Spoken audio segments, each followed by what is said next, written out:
Olá pessoal, eu sou Emerson Cavalcante e este é o nosso estudo do NEP, o Núcleo de Estudo e Pesquisa do Evangelho V de Jesus. Nosso encontro aqui às segundas-feiras, às 20 horas, com um olhar para o Antigo e o Novo Testamento, codificação bíblica sob a ótica, sob a direção, o entendimento da doutrina espírita.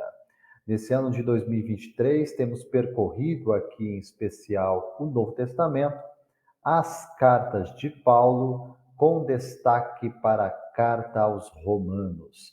Série Romanos, verso a verso. Hoje vamos olhar para o verso de número 25 desse capítulo 1. Então, desde já, eu convido vocês, primeiro com relação à página, às redes sociais, a gente reforça então esse convite, né? Seja pela página do Facebook ou no canal do YouTube, digita lá, NEPV de Jesus. Curte a página do Facebook, se inscreva no canal se você ainda não é inscrito, aciona o sino de notificações para receber os novos vídeos das atividades semanais do V de Jesus, no estudo do Evangelho, no estudo da doutrina espírita. Olhando então para esse verso número 25, aqueles que tiverem as suas traduções e quiserem acompanhar conosco, fiquem à vontade. Mais uma vez, aquele olhar para duas traduções, né? Olhando para João Ferreira de Almeida, tradução João Ferreira de Almeida e tradução da Bíblia de Jerusalém. Romanos 1, verso 25. Primeiro, João Ferreira de Almeida. Ensina o apóstolo Paulo.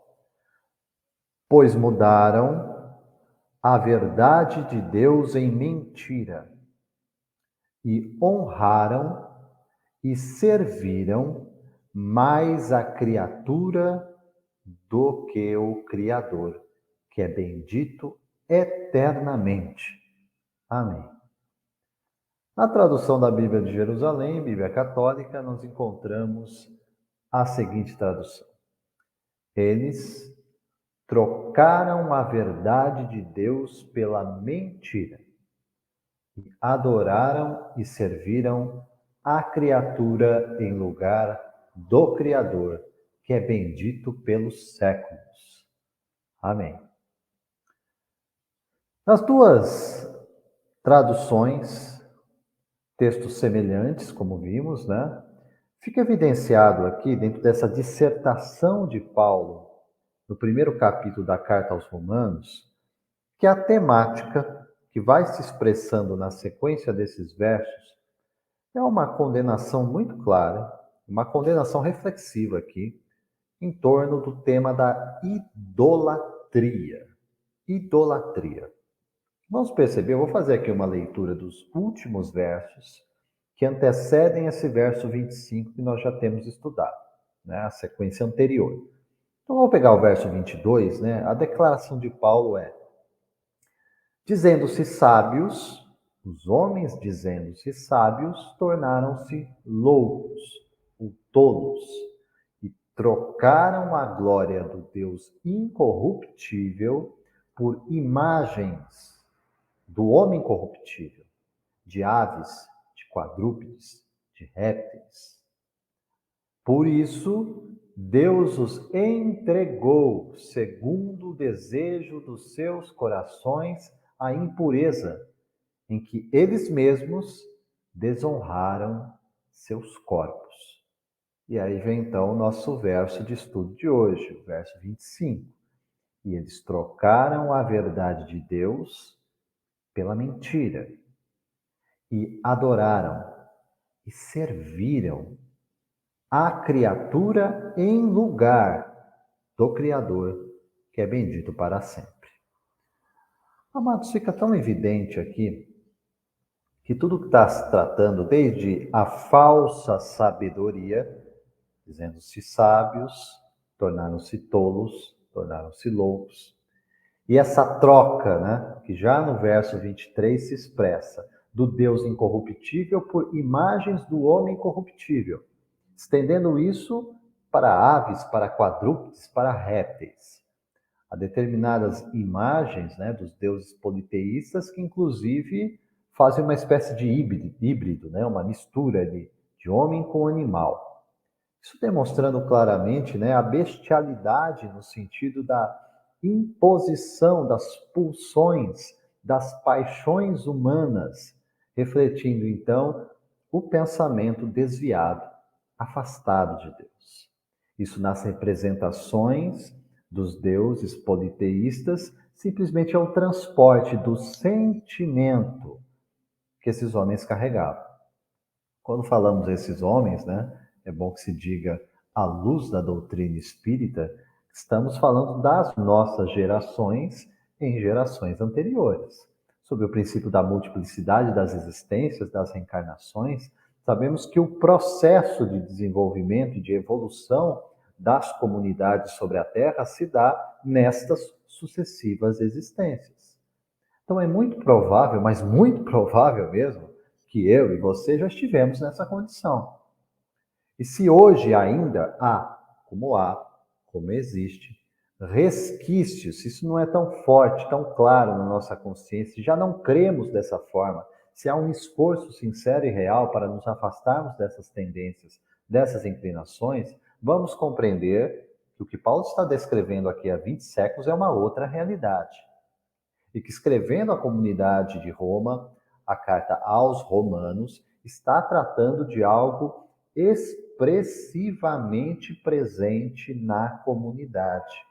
Aqueles que chegavam à comunidade cristã em Roma vinham dessa situação de crença, de usos, de costumes. É a mensagem do Evangelho que vai impactá-los, que vai promover paulatinamente, pouco a pouco, essa transformação de mente.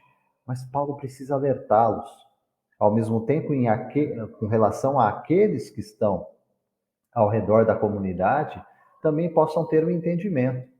Qual que é o posicionamento da mensagem de Jesus, qual que é o posicionamento do Evangelho diante da idolatria. Não é aceitável sob o ponto de vista do que ensina o Cristo. Não é aceitável sob o ponto de vista do que creem os seus discípulos, de que há um só Deus. Temos que olhar para os mandamentos. Não esquecemos aquilo que já nos foi dito, já nos fora revelado desde Moisés e os profetas. Já fizemos isso nos nossos outros estudos.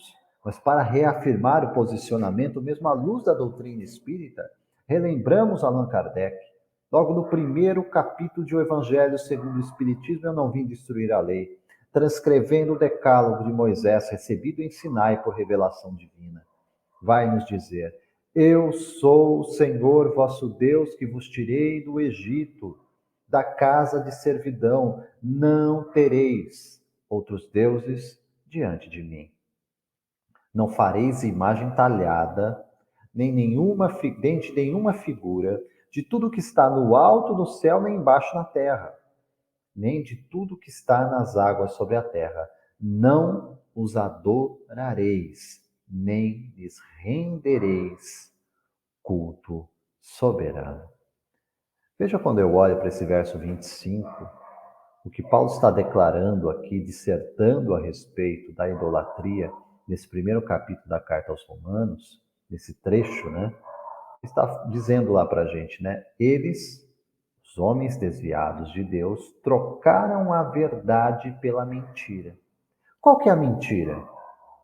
É deificar, é tornar Deus homens falíveis.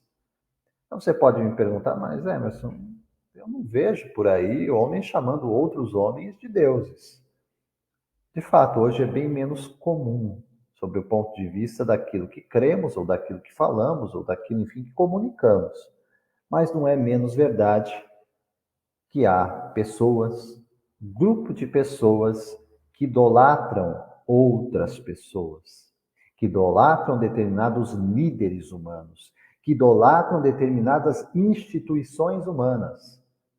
E vamos entender, embora tudo seja criação de Deus, e mesmo as instituições criadas pelos homens têm um papel dentro desta criação. Agora, se esse papel está invertido na sua origem, na sua essência, em que essa troca está presente, a criatura no lugar do Criador, como é que pode dar certo? E é o que temos vivido, sim. É o que temos assistido frequentemente acontecer em diversos setores da vida pública. Seja na política, seja dentro das estruturas educacionais, da vida em sociedade, nós percebemos que, de certa forma, as pessoas transportam o seu entendimento para estas figuras, centralizam as suas vidas em suas promessas, em suas propostas, que falíveis e imperfeitas, tal quais os homens e as instituições, antes de nos aproximar, nos afastam mais ainda da essencialidade da nossa relação com Deus, da nossa relação com o sagrado, da construção de uma espiritualidade sadia. Tudo que está na centralidade da mensagem do Evangelho como boa nova. Boa nova, o Evangelho de Deus para os corações, nos renovando pela mediação de Cristo em nossas vidas. Percebam como é simples a relação. Nós temos um Pai. Nós somos os filhos. E por rejeitarmos esse Pai, fora necessário que Deus propusesse que o seu Filho bem-amado viesse entre nós, para que nesse espírito de fraternidade nos reconciliasse com Deus. Por que resistirmos? Por que nos rebelarmos mais ainda? Rejeitarmos o Filho bem-amado e nos focarmos em homens tão cegos espiritualmente quanto nós? Adorarmos, prestarmos culto, servirmos as suas ideias, as suas propostas, as suas instituições. É tempo de despertar. É preciso construir esse entendimento dentro de nós.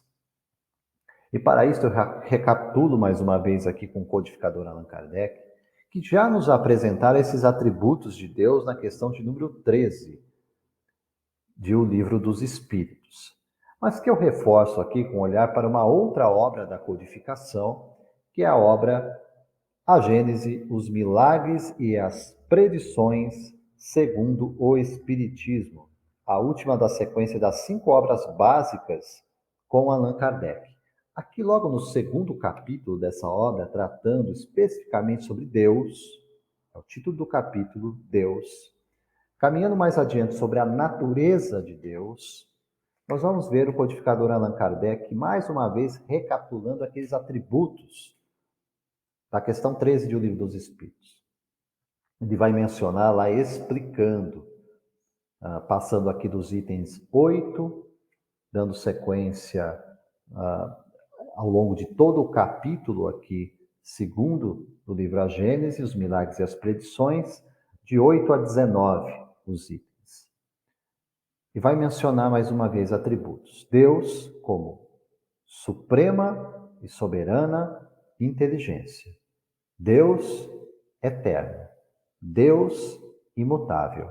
Deus imaterial. Deus todo-poderoso. Deus soberanamente justo e bom.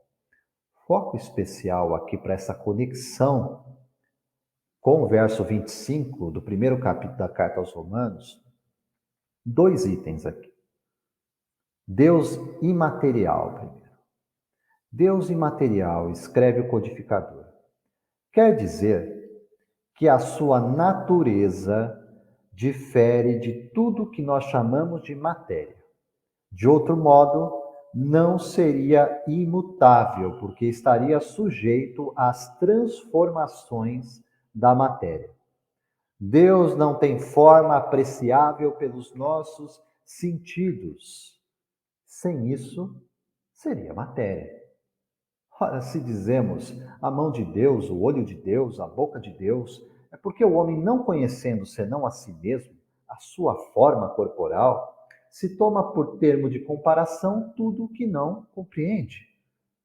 Essas imagens onde se representa Deus sobre a figura de um velho de longas barbas coberto com um manto, são ridículas. Têm o inconveniente de rebaixarem o Ser Supremo às mesquinhas proporções da humanidade.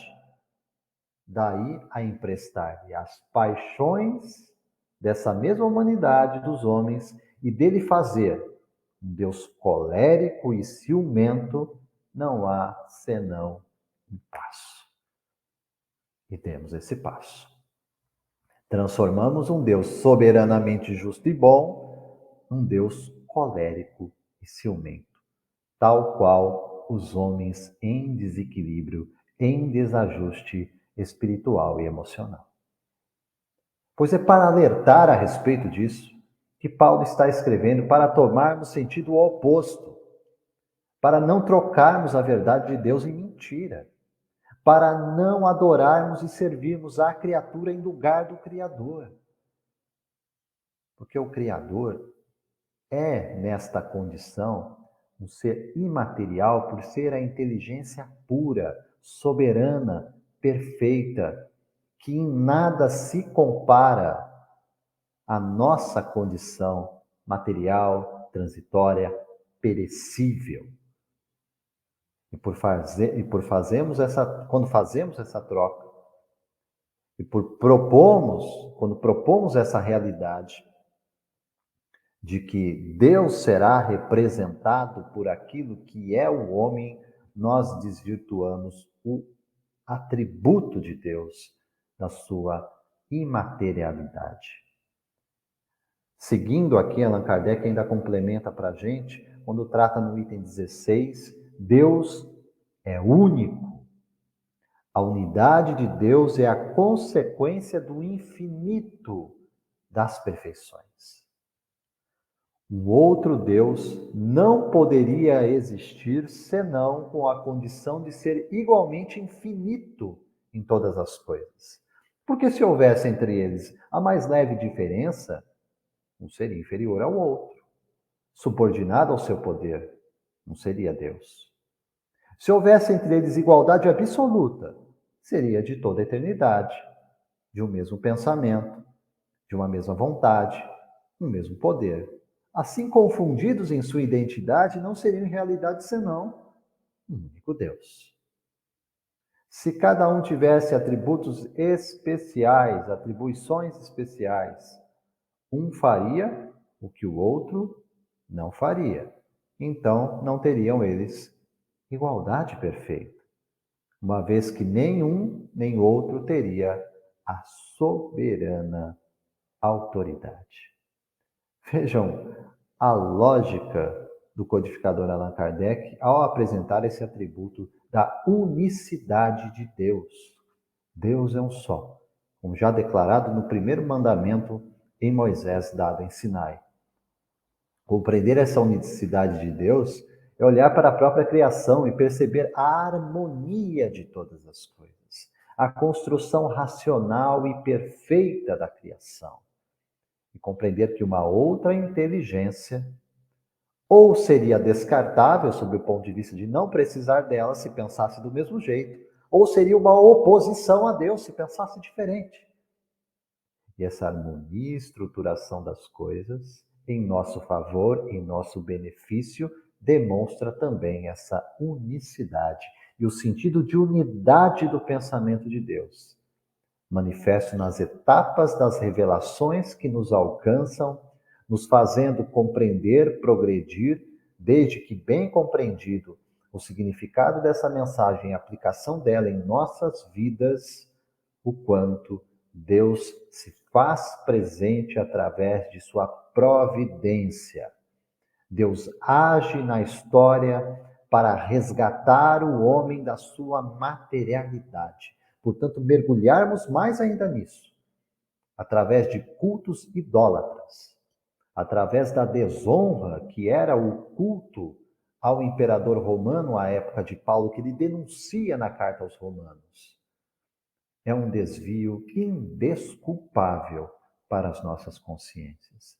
E refletir isso na atualidade dos nossos dias, no século XXI, ainda que de uma forma mais sofisticada, mas presente sim, através da idolatria a homens, a lideranças, religiosas, políticas, nos diversos setores da vida humana, há instituições em especial, é reproduzir o mesmo erro. Volto a dizer, é hora de despertar. Um só Deus, inteligência suprema, soberanamente justo e bom, eterno, imaterial, imutável. Esse é o nosso Deus, este é o nosso Pai. Nós somos os seus filhos e formamos uma só comunidade de irmãos, essa fraternidade que constitui o universo da sua criação. Eles trocaram a verdade de Deus pela mentira. Adoraram e serviram a criatura em lugar do Criador. E o Criador, Deus, que é bendito pelos séculos. Venhamos a dizer, amém. Assim seja. Deus bendito pelos séculos, eternamente.